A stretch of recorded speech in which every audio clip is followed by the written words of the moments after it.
लेकिन मैं अपनी बहू को बेटी बना के रखूंगी। तू तो बहू होती है, तू चाहे उसे कितना भी प्यार कर ले, लेकिन वह कभी बेटी नहीं बन सकती। मेरी बात मान, बहू को बहू ही बना के रखना, वरना तेरा सारा आराम धरा का धरा रह जाएगा। सही बोल रही है ये। अरे बहन, हमने खुद झेला है ये सब, तुझे पता भी नहीं चलेगा कि कब तेरा बेटा तुझसे छीन कर ले जाएगी। आजकल की लड़कियां ऐसी ही होती है, बहू के चक्कर में तेरा बेटा तेरी बातें अनसुनी कर देगा, और कब तेरा बेटा तेरी बहू के पीछे पीछे डोलने लगेगा तुझे पता भी नहीं चलेगा, और तू यूं ही हमारे सामने आकर अपना रोना रोएगी। तुम तो बहुत बड़े बड़े सपने देख रही हो कि बहू आएगी और तुम्हारे बुढ़ापा में सेवा करेगी, पका पकाया खाना तुम्हें मिलेगा। लेकिन आजकल सब उल्टा होता है। आजकल सास को बहू के आगे थाली परोस के रखनी पड़ती है। तुम तो इतने बड़े बड़े सपने देख रही हो कि तुम तो अपनी बहू को बेटी बना कर रखोगी, लेकिन वे तुम्हें कब सास से नौकरानी बना देगी तुम्हें पता भी नहीं चलेगा। अरे वाह सुनीता, तू तो आज खुशी से चहक रही है। क्या बात है, बेटे का रिश्ता पक्का करके आई है क्या? हाँ, कल मैंने तुम लोगों को बताया था ना कि शाम को हमें लड़की देखने जाना है, तो कल ही रिश्ता पक्का हो गया। बहुत ही प्यारी बच्ची है, स्वर्ग गुण संपन्न है, घर के कामों के साथ साथ पढ़ाई लिखाई में भी तेज है और नौकरी भी करती है। मेरे बेटे करण ने उसे देखते ही पसंद कर लिया। रंग और रूप में भी मेरे बेटे से आगे है। मेरे बड़े अरमान थे कि एक मेरी बेटी हो, लेकिन मेरा ये सपना पूरा नहीं हो पाया। लेकिन मैं अपनी बहू को बेटी बना के रखूंगी। सुनीता हमेशा अपनी सहेलियों के बीच यही बातें बोलती थी। आज उसने फिर यही बात दोहराई। सुनीता की बात सुनकर उसकी सभी सहेलियां जल बुल गई थी। अब ये तो होता ही है, अगर मोहल्ले में एक नई बहू आ जाए, बाकी सबको अपनी बहुओं में कमी नजर आने लगती है। सुनीता की बहू इतनी संस्कारी है, तो सब ने उसकी बहू के बारे में सुनने के बाद कुछ न कुछ उसके बारे में बोलना शुरू कर दिया। बहू तो बहू होती है, तू चाहे उसे कितना भी प्यार कर ले, लेकिन वह कभी बेटी नहीं बन सकती। मेरी बात मान, बहू को बहू ही बना के रखना, वरना तेरा सारा आराम धरा का धरा रह जाएगा। सही बोल रही है ये। अरे बहन, हमने खुद झेला है ये सब, तुझे पता भी नहीं चलेगा कि कब तेरा बेटा तुझसे छीन कर ले जाएगी। आजकल की लड़कियां ऐसी ही होती है, बहू के चक्कर में तेरा बेटा तेरी बातें अनसुनी कर देगा, और कब तेरा बेटा तेरी बहू के पीछे पीछे डोलने लगेगा तुझे पता भी नहीं चलेगा, और तू यूं ही हमारे सामने आकर अपना रोना रोएगी।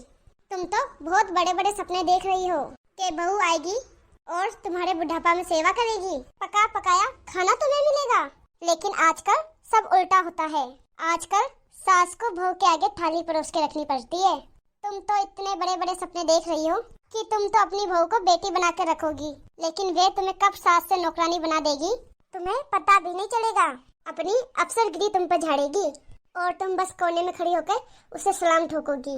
वैसे सुनीता ये बातें पहले भी सुन चुकी थी, मगर अब बेटे की शादी तय हो चुकी थी और बहू भी जल्दी ही घर आने वाली थी, तो उसे ये सब सुनकर डर लगने लगा कि कहीं ये सब सच ना हो जाए। ठीक है, चलती हूँ मैं, मेरे बेटे की शादी में आना तुम सब। बड़ी आई बहू को बेटी बनाने वाली। भला बहू कभी बेटी बनी है? हाँ हाँ, तुम सही बोल रही हो। क्या बहू सच में इतनी बुरी होती है? वे सास के साथ इस तरह बर्ताव करती है? क्या बहू सच में मुझसे मेरा बसा बसाया घर छीन लेगी, मुझे मेरे बेटे से दूर कर देगी? मेरा तो एक ही बेटा है, अगर वो भी मुझसे दूर हो गया तो फिर मैं कहाँ जाऊंगी? हे भगवान, शादी की तारीख पास में आ रही है, मैं क्या करूं भगवान, मुझे डर लग रहा है। बेटा, मैंने शादी की शॉपिंग पूरे घर की अपनी सहेली सावित्री के साथ कर ली है। दुल्हन के लिए साड़ी और ज्वेलरी तो मैंने अपनी पसंद की ले ली है, और अब रह गई है दूल्हे की शेरवानी और दुल्हन का शादी का लहंगा। ये मैंने अभी तक नहीं लिए। शेरवानी और लहंगा ये मैं तुम दोनों की पसंद का लेना चाहती हूँ।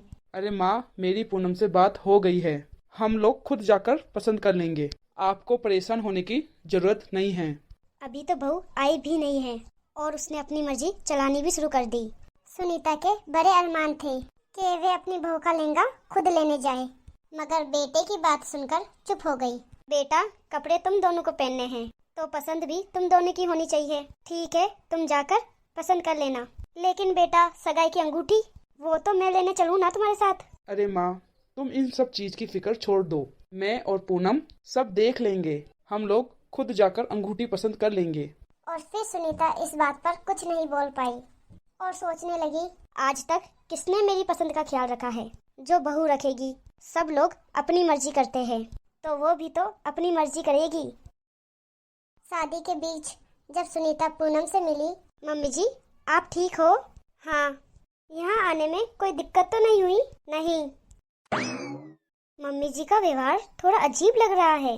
मुझे समझ नहीं आ रहा वो ऐसा क्यों कर रही है। मुझे करण के साथ साथ अपनी सासू माँ का भी साथ चाहिए। मैं नौकरी करती हूँ इसलिए तो मम्मी जी उदास नहीं है। नहीं मम्मी जी, ऐसे नहीं हो सकती। ये बात तो उन्हें पता है, तभी तो शादी के लिए हाँ की है।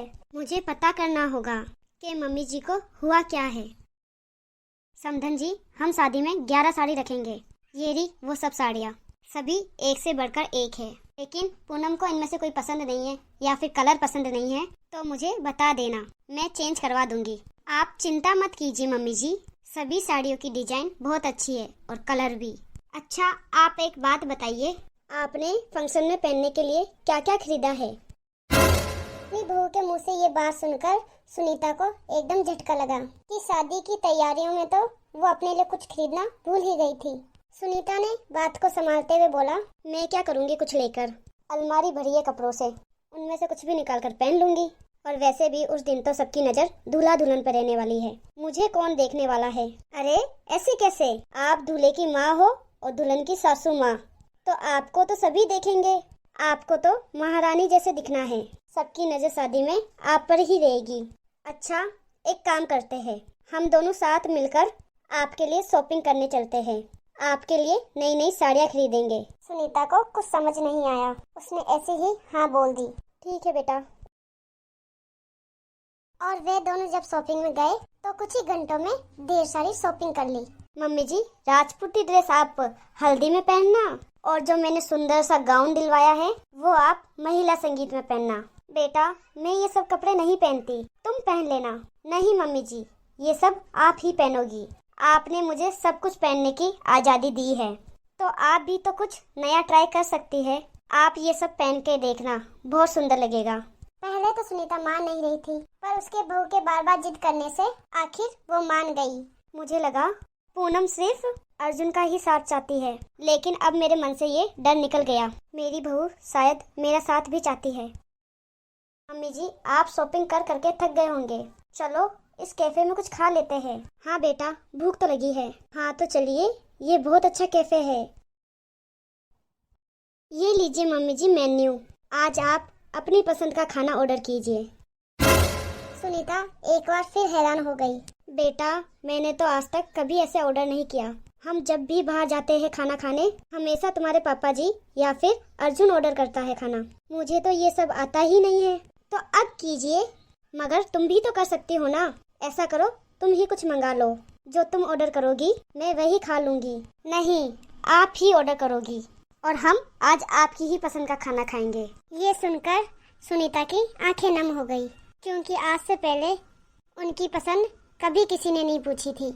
हमेशा से तो ऐसा ही होता आ रहा था। घर में तो हमेशा सास, पति और बच्चों के पसंद का ही खाना बनता था, और कहीं बाहर जाते तो उनके पति या बेटा कुछ ऑर्डर कर देता था। ये पहली बार है जब किसी ने मेरी पसंद पूछी। ठीक है बेटा, मटर पनीर, दाल मखानी और बटर नान मंगवा दो। दोनों ने खाते खाते बहुत बात की। मैडम, आपका बिल। ये लीजिए मम्मी जी, आप बिल पे कीजिए। हाँ हाँ रुको, मैं पर्स से पैसे निकालती हूँ। नहीं मम्मी जी, कैश नहीं, ऑनलाइन कीजिए। लेकिन मुझे तो ये सब आता ही नहीं। तो क्या हुआ, मैं हूँ ना, मैं सिखाऊंगी। आपका मोबाइल दीजिए। ये लो बेटा, रुको मैं आपको ऑनलाइन पेमेंट करना सिखाती हूँ। ये लीजिए, स्कैन करिए और पेमेंट करो। जैसे जैसे पूनम बताती गई, सुनीता वैसे ही करती गई। देखो, हो गया पेमेंट। अरे वाह बेटा, ये तो बहुत आसान था।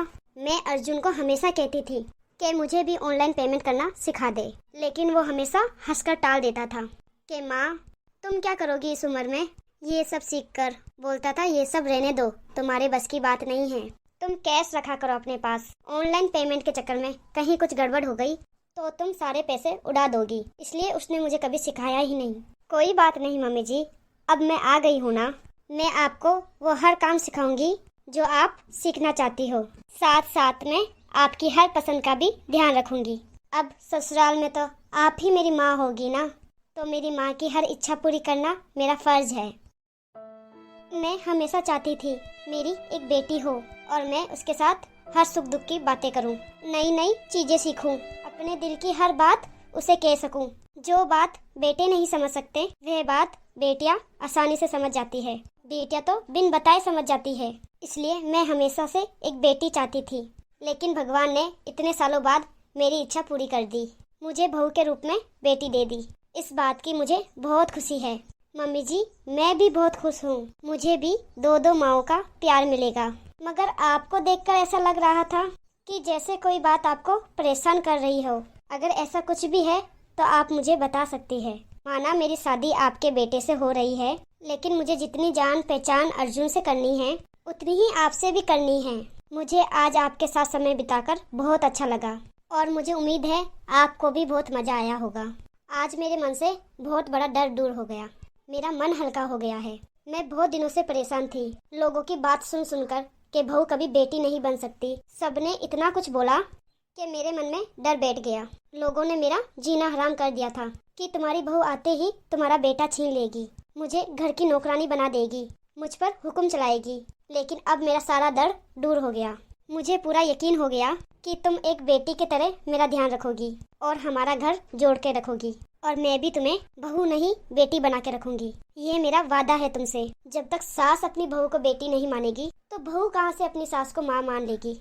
ये बात आज मुझे समझ आ चुकी है। माना बहू और बेटी में फर्क होता है, लेकिन आप किसी दूसरे की बेटी को धूमधाम से और सम्मान के साथ अपने घर लेके आते हैं तो उसकी भी तो कुछ उम्मीदें होती है जिन्हें पूरा करना एक सास का फर्ज है। लेकिन नहीं, हम सब बहू पर ही सब थोप देते हैं और पहले से ही अपने मन में बिठा लेते हैं कि बहू आते ही हमारा बेटा हमसे छीन लेगी, वो आते ही हम पे रोब जमाएगी, और इसी डर से हम उसे बेटी भी क्या बहू भी नहीं बना पाते। लोगों की बातों में आकर हम अपनी घर की ही शांति भंग कर देते हैं।